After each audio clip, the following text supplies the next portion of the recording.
Hello, good morning, student. Standard 10, Maths 2, Chapter number 4, Geometric Construction.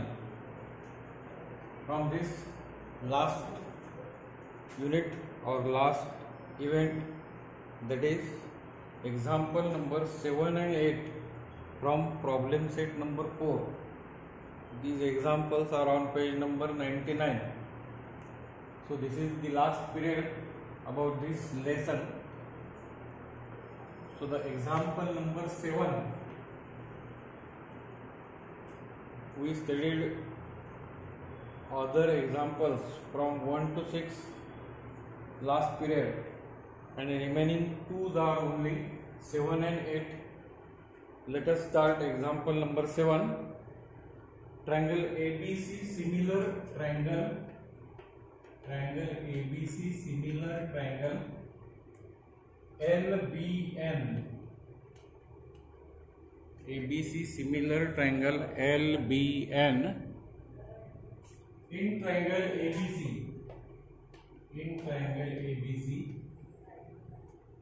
AB 5.1 centimeter, angle B 40 degree, BC 4.8,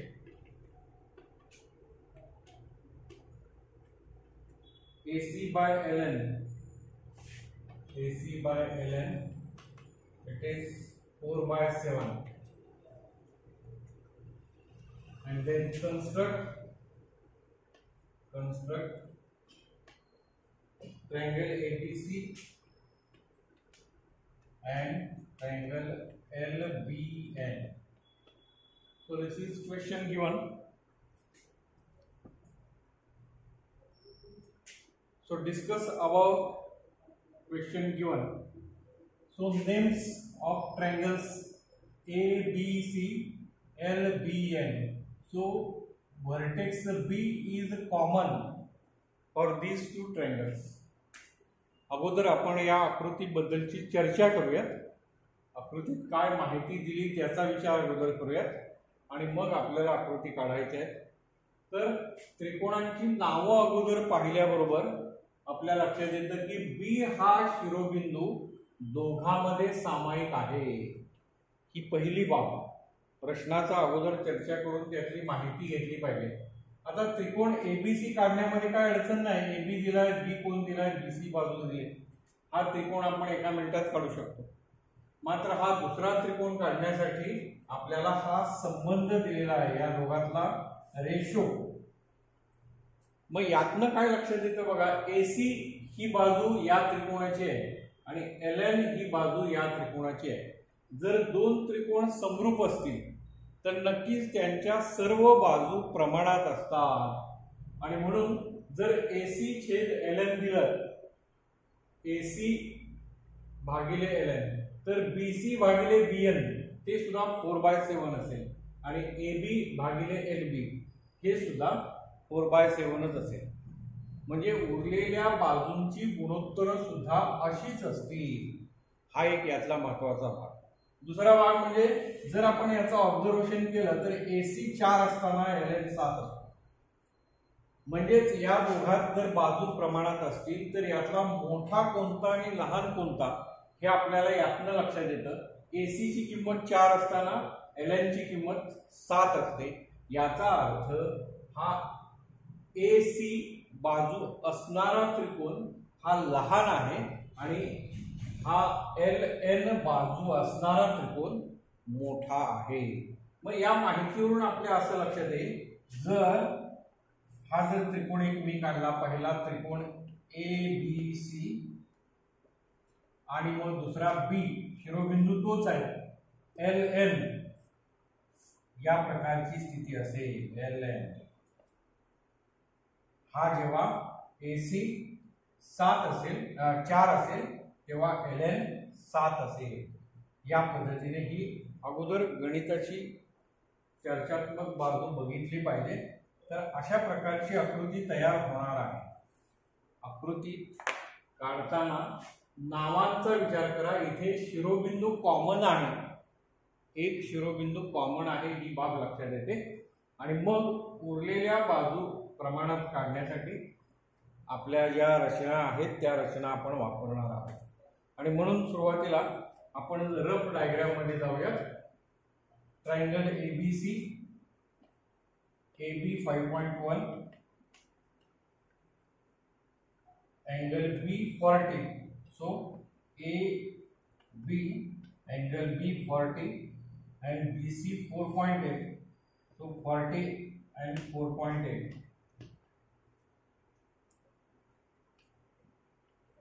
so this is triangle ABC। या मापानुसार AB 5.1 दिलाय, कोण B 40 अंश आणि त्याच्यावर 4.8 टाकला की हा त्रिकोण एबीसी तयार झाला।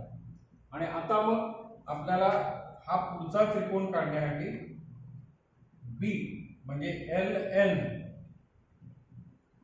या बाजूला एल काढायचा आहे आणि या बाजूला एन काढायचा आहे। मग यासाठी आपल्याला काय करावं लागेल, तर या ठिकाणी असा कोन काढा, त्यानंतर AC 4 भाग करून घ्या, किंवा मॅक्सिमम 7 आहे तर 7 करून घ्या, 1 2 3 4 5 6 7 या पद्धतीने आकृती बसते। हा, आणि मग यातला 4 भाग AC, मग या ठिकाणी 4 भाग याला जोडला आणि 7वा भाग जो आहे तो याला समांतर या पद्धतीने रेषा, याला समांतर रेषा काढायची आहे आणि हीच रेषा हा पॉइंट मिळाल्यानंतर याला समांतर काढली की या ठिकाणी ही आकृती तयार होईल। हा क्रम आपल्याला लक्षात यावा म्हणून नेहमी आपण आकृती कच्ची अगोदर हाताने काढायची आहे आणि मग आता आपण क्रम पक्की आकृती त्यानुसार जाऊया। तर सुरुवातीला AB 5.1,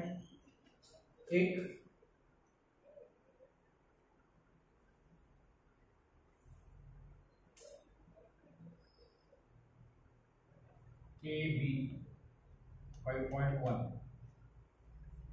angle B 40 degrees,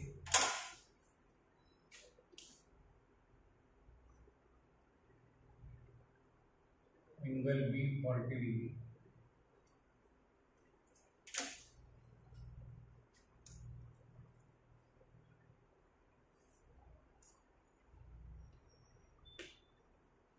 and then BC 4.8, so BC 4.8,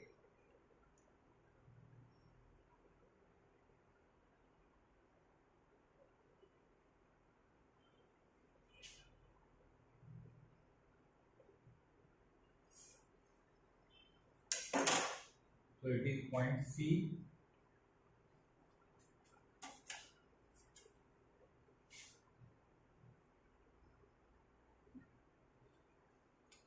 या प्रकारे हा त्रिकोण पहिला एबीसी तयार झाला। आणि आता आपल्याला हा जो काढायचा आहे त्रिकोण LBN, म्हणजे हा असाच पुढे जाणार आहे LBN। मग तो वाढवण्यासाठी आपल्याला आता काय काय करावं लागेल बघा। सुरुवातीला या ठिकाणी या पद्धतीने एक रेषा काढून त्याच्यावर 7 समान भाग करून घ्या।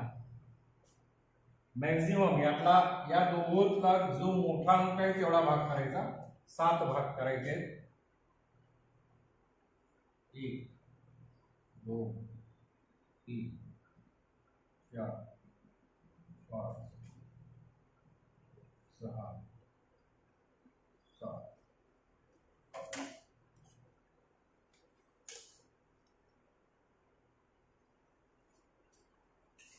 1 2 3 4 5 6 7 7 भाग करून घेतले। आता यातला हा जो भाग आहे तो AC 4 आहे, म्हणून आपण इथे यातला चौथा भाग याला जोडला असा या पद्धतीने।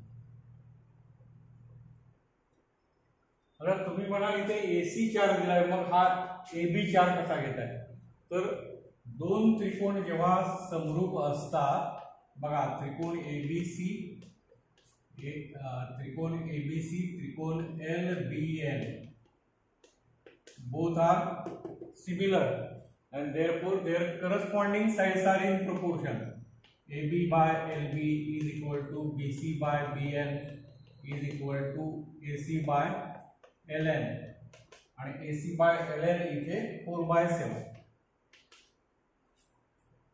तुमची अपेक्षा अशी असते कामा नये की एसीचेच तुम्ही 4 भाग करा, अशी अपेक्षा असता कामा नये, कारण हा रेशो सर्व गुणोत्तरांना लागू आहे आणि म्हणून आपण तो या बाजूचे 4 भाग केले.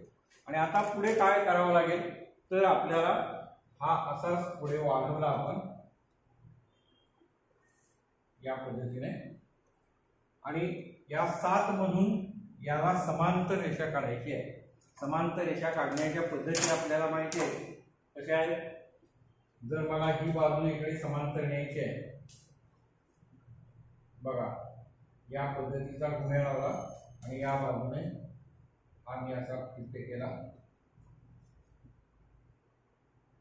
आणि हा असाच मी इकडे नेला आणि यातनं समांतर रेषा काढली. ही एक कृती आहे.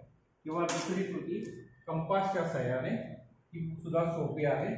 तर बघा ही कृती बघा, या पद्धतीचा कंस काढला, हात या ठिकाणी ठेवला आणि काढला, परत हे अंतर घेतलं आणि इथून याला चापा. दोन्ही पद्धतीने तुम्ही काढू शकता, कोणतीही एक पद्धत योग्य आहे. तर या पद्धतीने हा बिंदू झाला L, आणि परत याला समांतर रेषा काढायची आहे अशी वाढवूयात. मग आता इथे सुद्धा याला समांतर रेषा या L बिंदूतून, म्हणून इथे सुद्धा तशीच कृती केली.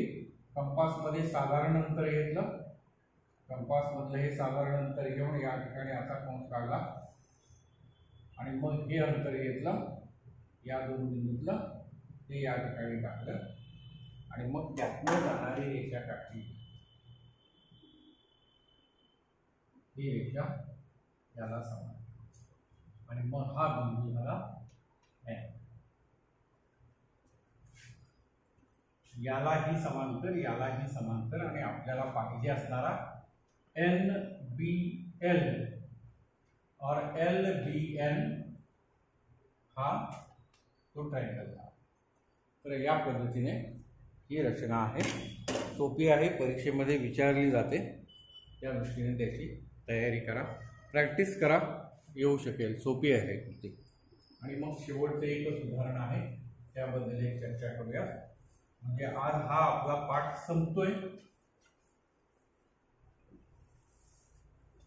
आणि मग आपण पुढे लगेच सुरुवात करणार आहोत कोऑर्डिनेट ज्योमेट्री. तर example number 8, construct triangle PYQ such that PY is equal to 6.3, YQ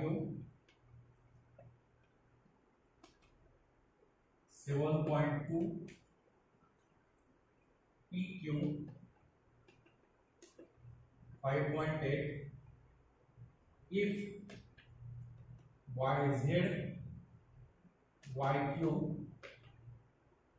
6/5, then construct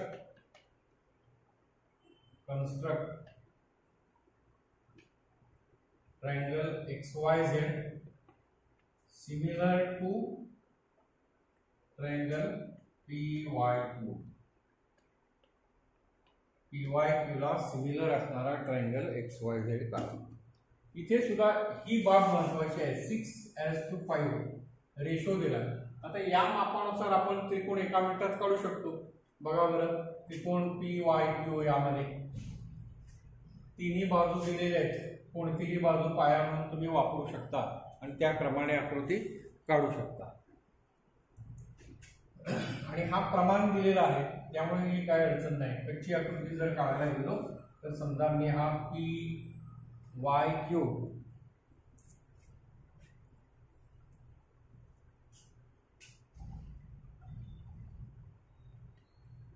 P Y Q यामध्ये पी वाय 6.3 वाय क्यू 7.2 आणि पी क्यू 5.8 कच्ची आकृती आहे. आता परत काय करायला पाहिजे, पी वाय यातला वाय झेड आहे 6 आणि वाय क्यू आहे 5. पण नक्कीच या ठिकाणी वाय झेड हा मोठा आहे, याच्यापेक्षा बाहेर येणारा तो त्रिकोण असेल, हा त्रिकोण एक्स वाय झेड. परंतु आता इथे बघितलं तर दोन्ही त्रिकोण वेगवेगळे आहेत, त्यामुळे कॉमनची बाबच नाही आहे. याचे शिरोबिंदू वेगळे आहेत, याचे शिरोबिंदू वेगळे आहेत, याचा अर्थ दोन्ही त्रिकोण वेगवेगळे तयार होणार आहे. म्हणजे आपल्याला उदाहरण सोडवून यातल्या बाजू मिळवाव्या लागतील. यातल्या उरलेल्या त्रिकोणाच्या पी वाय क्यूच्या दिलेल्या आहेत, तर एक्स वाय झेडच्या उदाहरण सोडवून बाजू मिळवाव्या लागतील. आणि म्हणून त्या पद्धतीने उदाहरण करायला गेलो तर यांचा रेशो अगोदर गणितच सोडवूया. तिन्ही बाजू दिल्यात म्हणजे काय प्रश्न नाहीये. आता यावरून आपण काय रेशो लिहितोय, x y by P Y is equal to Y Z bye Y Q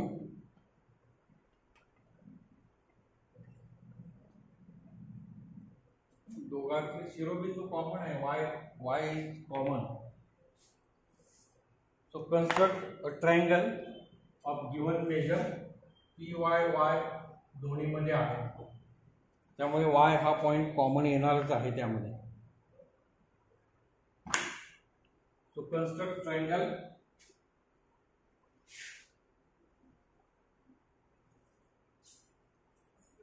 गणित सोडवायची गरज नाही.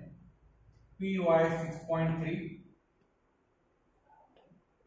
P Y 6.3 then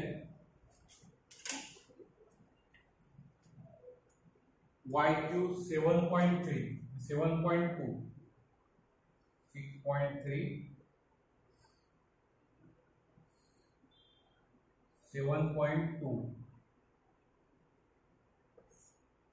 YQ and PQ 5.8 5.8.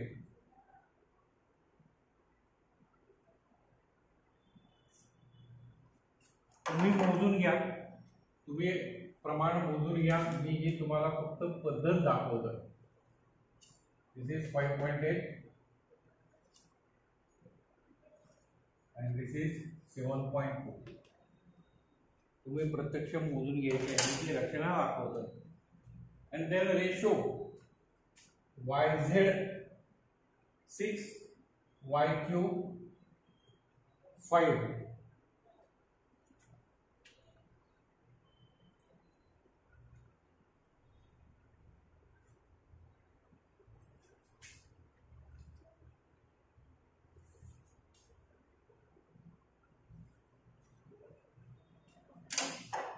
Maximum part 6 जास्तीत जास्त 6 भाग आहेत. So 6 1 2 3 4 5 and 6. यातला मोठा अंक असेल तितके भाग करा. YZ PYQ YQ 5. तो इन दिस ट्रायंगल या त्रिकोणामध्ये YQ 5 आहे आणि म्हणून यातले 5 भाग मी या ठिकाणी घेतोय आणि याला जोडतोय. 5वा भाग या पद्धतीने या त्रिकोणाशी संबंधित ही बाजू आहे म्हणून मी 5वा भाग इथे जोडतोय. आणि आपल्याला YZ म्हणजे XYZ हा त्रिकोण काढायचा आहे आणि म्हणून 5 भाग घेतले. आता 6वा भाग घेण्यासाठी मगासारखीच कृती आहे. या पद्धतीने हे वाढवावं लागेल आणि याला समांतर यातून जाणारी रेषा बघा कशी तयार होईल. याला समांतर अशी काढली तरी सुद्धा चालते 0.6 मधून. सो एक्स पॉइंट हे आहे. हे आपण लक्षात घ्यायला पाहिजे. कोणत्या PYQ ची मापं दिलीत आणि YQ इथे छेदस्थानी आहे म्हणून याचे 5 भाग केले तिथे आणि याचे 6 भाग असणार आहे. याचे 5 भाग असतात तर त्याचे 6 बनतात म्हणून 6वा आपण बनवला. आणि आता मग याला समांतर याला असणारी रेषा ही सुद्धा समांतर रेषा आपण वेगवेगळ्या पद्धतीने काढू शकतो. कशीही बघा या पद्धतीने आहे. याला असा घुम्या लावला आणि हा अशा पद्धतीने सरकवत गेला तरी सुद्धा ही रेषा समांतर होऊ शकते या पद्धतीने. आणि मग हा झाला एक्स वाय आणि हा पॉइंट झेड. अशा पद्धतीने ही आकृती होऊ शकते. क्रम परत एकदा लक्षात घ्या. या बाजू देऊन हा त्रिकोण तयार केलाय. ही पहिली बाब. ही बाजू वाढवली. यातले अंक बघायचे. मोठ्यात मोठा अंक आहे 6 म्हणून 6 भाग केले. मात्र हा जो त्रिकोण दिलाय याचे 5 भाग म्हणून हा 5 भाग याला जोडला आणि मग 6वा भाग आहे त्या 5व्या भागाची जी रेषा तयार होते याला समांतर काढून इथे घेतली आणि परत याला समांतर यातनं काढली. तर या पद्धतीने उदाहरणं सोडवता येतील. सिमिलरिटी याच्याशी खूप याचा संबंध आहे आणि 10वीला गणितात भूमितीत पास होण्यासाठी अतिशय महत्त्वाचं प्रकरण हे जॉमेट्रिक कन्स्ट्रक्शन आहे. अगदी सहज तुम्हाला पूर्ण मार्क मिळवून देऊ शकतो. तर अशा रीतीने आपला हा भाग इथे संपतोय. सगळ्यात महत्त्वाची अजून एक सूचना आहे. आत्तापर्यंत जवळपास जूनपासून किंवा या व्हिडिओ सुरू केल्यापासून बरेचसे जवळपास 60 व्हिडिओज माझे आलेले आहेत. तर तुम्हाला जर मागचा एखादा घटक आठवायचा असेल, अभ्यासायचा असेल, बघायचा असेल तर जर तुम्ही हे चॅनेल सबस्क्राईब केलं तर सगळेच्या सगळे व्हिडिओ तुम्हाला पुन्हा अभ्यासता येतील. जो घटक तुम्हाला कच्चा वाटतोय, रिपिटेशनची गरज वाटते, जे पुन्हा ऐका वाटतोय त्यासाठी तुम्हाला चॅनेल सबस्क्राईब करणं गरजेचं आहे. मी आजपर्यंत तुम्हाला हे चॅनेल सबस्क्राईब करा असं सांगितलेलं नाही. मात्र ज्यांनी लेट मोबाईल घेतलेत, उशिरा मोबाईल खरेदी केलेत त्यांना मागचे सगळे व्हिडिओ पाहायचे असतील तर सबस्क्राईब करणं गरजेचं आहे. आणि म्हणून जेव्हा तुम्ही हा व्हिडिओ पाहता तेव्हा सबस्क्राईब करा म्हणजे तुमच्या मोबाईलला तो कायमचा राहील. वर्ष अखेरपर्यंत सगळे व्हिडिओ जे आत्तापर्यंत जवळपास 9वी 10वीचे मिळून 100 आहेत परंतु तुमचे 10वीचे जवळपास 60 व्हिडिओ आहेत ते तुम्हाला पाहायला मिळतील. तर ज्यांना आवश्यकता आहे मागचे व्हिडिओ पाहण्याची त्यांनी चॅनेल सबस्क्राईब करायला हरकत नाही. ओके, आपण इथे थांबूयात.